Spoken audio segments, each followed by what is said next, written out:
Hey everyone, welcome back. I am Wendewessen Worku, and today we are breaking down multi-step equations, the kind that look scary at first but make total sense once you know the steps. Whether you are seeing parentheses, like terms, or variables on both sides, I have got you covered. If this helped you see algebra differently, hit that like button and subscribe. I drop new maths contents regularly. Drop your questions in the comments and I will help you out.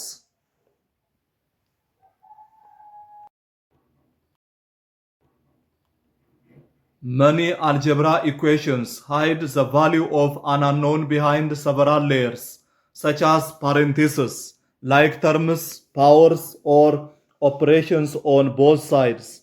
A reliable solution comes from simplifying equations carefully.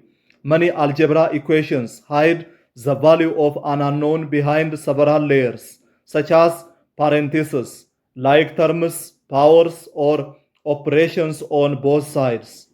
A reliable solution comes from simplifying the equation carefully, using inverse operations to isolate the variable, and sometimes using a graph to check where two expressions have the same value.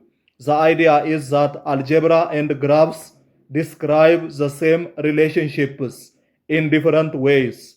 So the work begins with making the equation easier to read.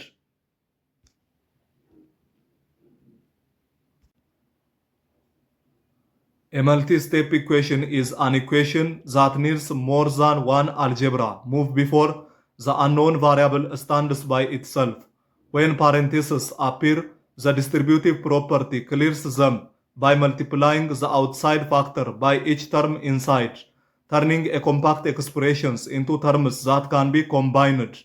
Distributions like terms are combined, which means variable terms with the same power are grouped together and constant terms are grouped together.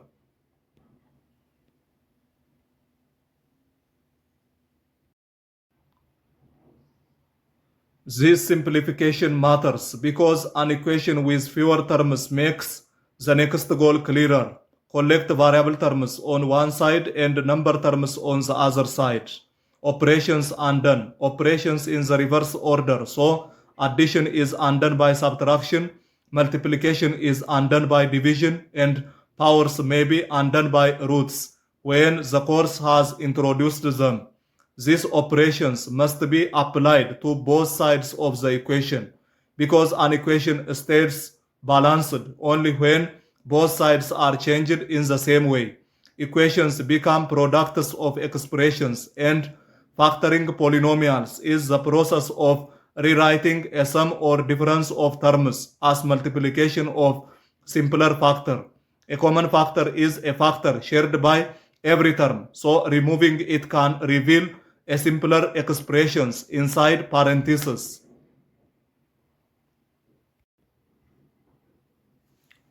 Polynomials can factor by grouping terms or by recognizing a quadratic pattern, which is a pattern involving a variable squared, a variable term, and a constant term.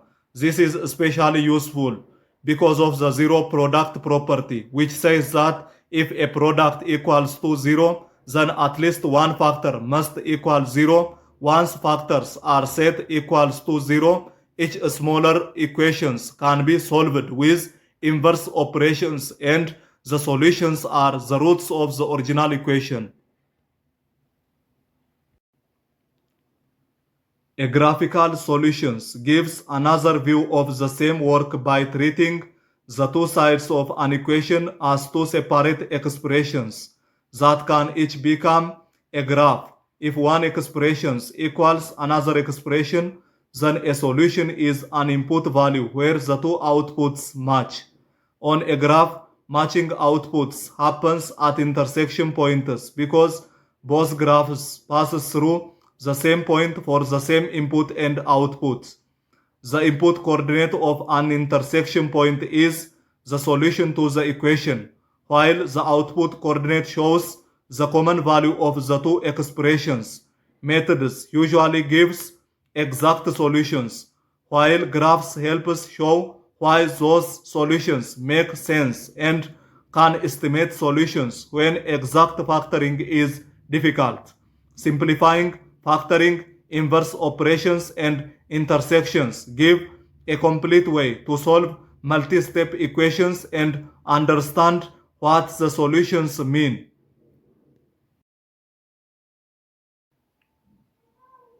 A multi-step linear equation can look crowded at first because it may include parentheses, several variable terms, and constants all in one line.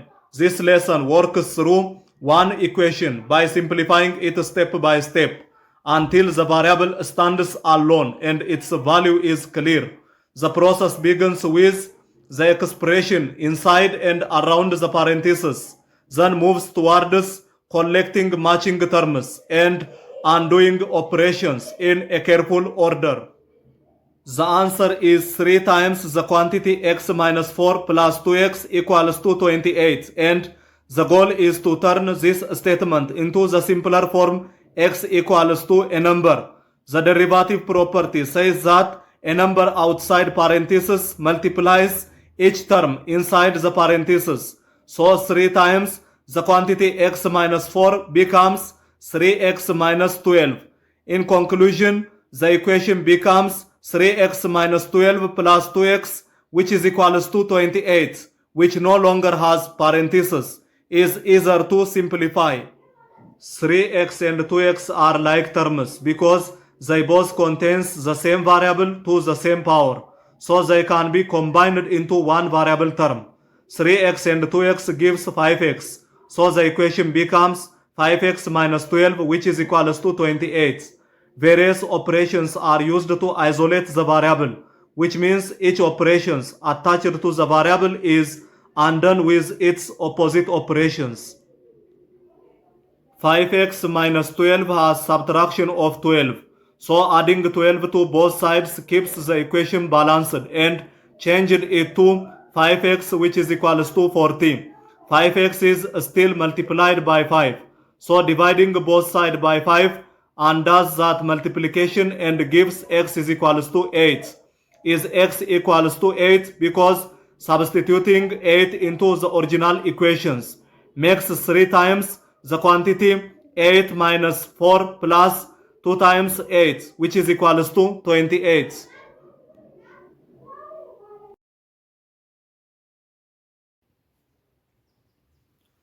A quadratic equation can sometimes be solved by rewriting the expression as two simpler factors, then using the fact that a product becomes zero when at least one factor is zero. This example shows how the number inside a quadratic guides the factoring step and how each factor leads to a possible value of the variable. The equation is x squared minus 5x minus 6, which is equals to 0, and the goal is to find every value of x that makes the whole expression is equals to 0. Quadratic factoring means rewriting a quadratic expressions as a product of two binomials, which are expressions with two terms, so that multiplication would rebuild the original quadratic. For x squared minus 5x minus 6, the factor must start with x and x because x times x gives x squared. The constant terms need to multiply to negative 6 and are to negative 5 because their product forms the constant term and their sum forms the coefficient of x. The two numbers that works are negative 6 and positive 1, since negative 6 times plus 1, which is equals to negative 6, and negative 6 plus positive 1, which is negative 5. So the quadratic expression factors as x minus 6 times x plus 1, and the equation becomes x minus 6 times x plus 1 equals to 0. The zero product property says that if two factors multiply to 0, then at least one of those factors must equals to 0.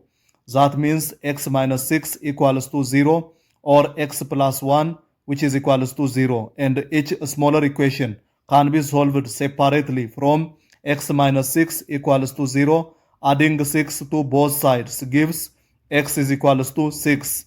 From x plus 1 equals to 0, subtracting a 1 from both sides gives x is equals to negative 1.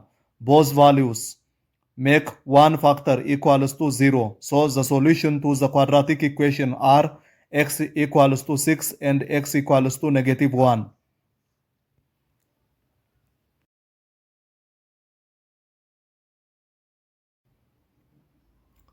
Object with steady speed and another object that starts later but speed up can meet when their distances from the start object with steady speed and another a moving object with steady speed and another object that starts later but speed up can meet when their distances from the starting point becomes the same. This lesson connect motion equation with algebra and graphs. So the catch-up time comes from an intersection and the catch-up place comes from substituting that time into a distance equation. The first motion is constant velocity, which means the distance grows by the same amount every second. So a speed of 10 meters per second gives a distance of 10 times the total time in second. The second motion is constant acceleration from rest, which means the speed starts at 0 and increases steadily. So its distance after it begins moving is 1/2 times the acceleration times the time moving squared. An object starts 5 seconds later. Its time moving is the total time minus 5. So with an acceleration of 2 meters per second squared, its distance is the total time minus 5 squared. Moment happens when both distances are equal. So the constant velocity distance 10 times the total time is set equal to acceleration distance, the total time minus 5 squared. This same equation means the starting line distance graph for constant velocity and the curve distance graph for constant acceleration have the same height at an intersection point. The time coordinate of a valid intersection gives the catch-up time and the distance coordinate gives the location where both objects are the same distance from the starting point. Expanding the squared expression changes the equation into total time squared minus 20 times total time plus 25, which is equals to 0. Quadratic equation and the quadratic formula finds its solutions by using the coefficients from the squared term, the time term and the constant term. Here the coefficient of total time squared is 1, the coefficient of total time is negative 20 and the constant is 25. So the formula gives total times equals to 10 plus or minus 5 times the square root of 3. Algebraic times are about 1.34 seconds and 18.66 seconds, but the earlier time is not valid because the acceleration object has not started moving before 5 seconds. Intersection is therefore 18.66 seconds after the first object starts, which is when the acceleration object catch up. Substituting 18.66 into the constant velocity distance 10 times the time gives about 186.6 meters from the starting point.